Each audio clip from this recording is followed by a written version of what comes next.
महिला आरक्षणाचे विधेयक संसदेमध्ये नामंजूर झाल्याने भाजप सरकारची खरीच नाचक्की झाली का? महिला आरक्षणाला विरोध करून विरोधकांनी नक्की काय कमावले आणि नक्की काय गमावले? येऊ घातलेल्या पश्चिम बंगाल आणि तामिळनाडू राज्यातील निवडणुकांची या विधेयकाचा कसा काय थेट संबंध आहे आणि याचा तिथल्या स्थानिक पक्षांना कसा काय परिणाम भोगावा लागणार आहे? आणि सर्वात महत्त्वाचे म्हणजे महिला आरक्षण नामंजूर व्हावे ही सरकारचीच तर चाल नाही ना? या सर्वांची उत्तरे आपण सविस्तरपणे या व्हिडिओमध्ये पाहणार आहोत, तेव्हा हा व्हिडिओ शेवटपर्यंत नक्कीच पहा.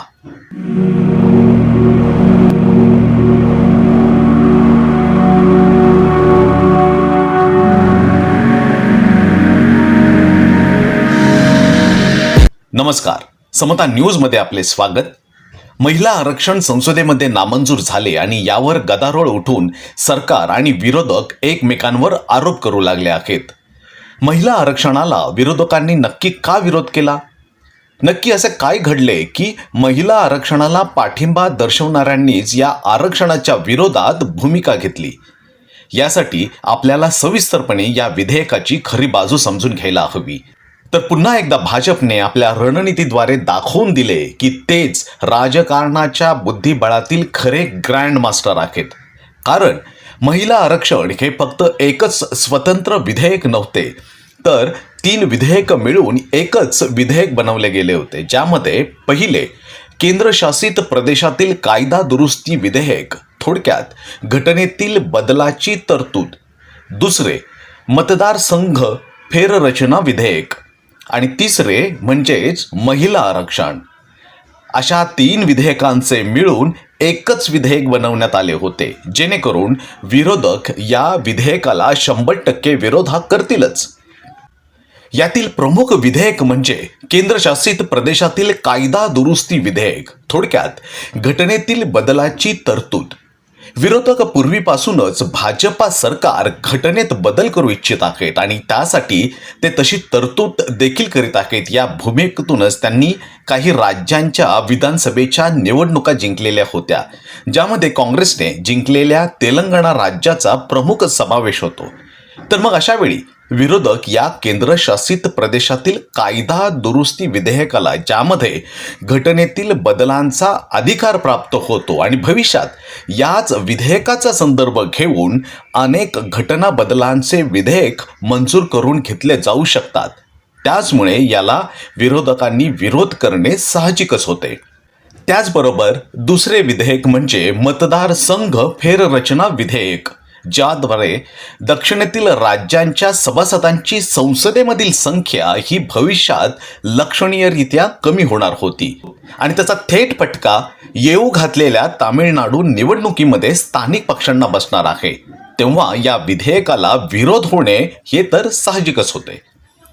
आणि त्याचमुळे भाजप सरकारने एक विधेयक तयार करीत असताना असे काही तयार केले की विरोधक याचा विरोधच करतील आणि जर त्यांनी नाही केला तर सरकार आपले इप्सित साध्य करून घेतील, म्हणजेच घटनेतील बदल करण्याची मंजुरी आणि सोबतच दक्षिणेकडील सभासदांची संसदेमधील संख्या कमी करण्याचे विधेयक हे मंजूर करून उत्तर भारतीय व इतर भाषिक सभासदांची संख्या वाढवून संसदेमध्ये आपले स्थान बळकट करून घ्यायचे, जेणेकरून आपल्याला पूरक अशा सभासदांचे संख्याबळ वाढवून कोणत्याच विधेयकाला किंवा भूमिकेला भविष्यात अजिबातच विरोध होणार नाही.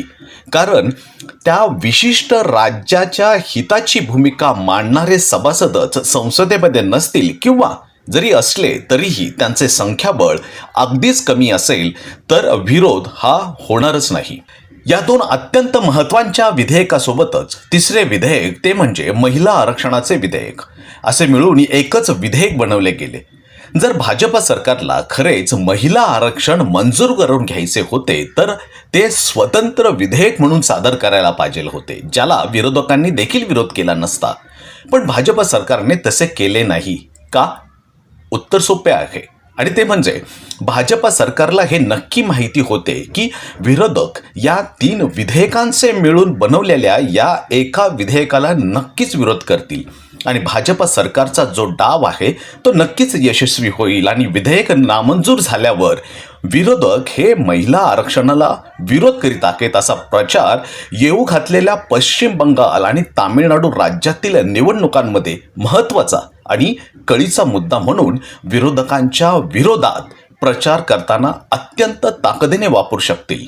भाजप सरकारला महिलांच्या मतांची किंमत कळलेली आहे आणि म्हणूनच याआधी महाराष्ट्रात, मध्य प्रदेशमध्ये आणि नुकत्याच पार पडलेल्या बिहार निवडणुकीमध्ये भाजप सरकारने महिला मतदारांच्या बँक खात्यात रोख पैसे जमा करून महिला मतदारांची लक्षणीय मते मिळवली आणि सत्ता काबीज केली.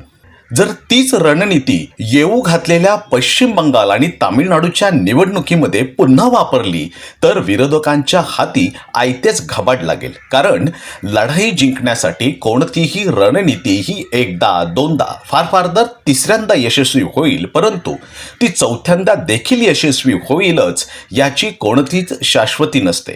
तेव्हा विरोधकांना पुन्हा तीच रणनीती वापरणार असे दर्शवून, त्यांना अंधारात ठेवून, त्यावर विरोध करायला लागणारी यंत्रणा उभी करण्यात गुंतवून ठेवून अचानक नवीन रणनीती अंमलात आणली.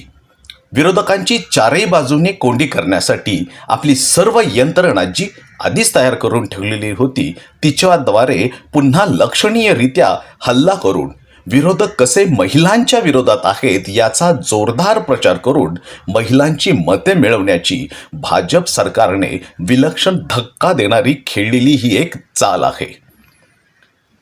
नेमके याच वेळी विरोधक भाजपाच्या या नव्या खेळीच्या रणनीतीचे भांडाफोड जनतेसमोर करण्यात नेहमीप्रमाणे कमी पडणार यात काहीच शंका नाही.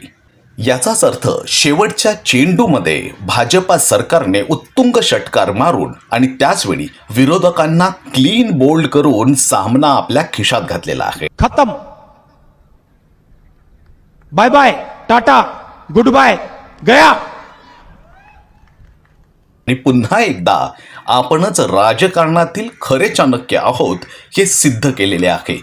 समता न्यूजसाठी मी तुळशीराम गोपाळा.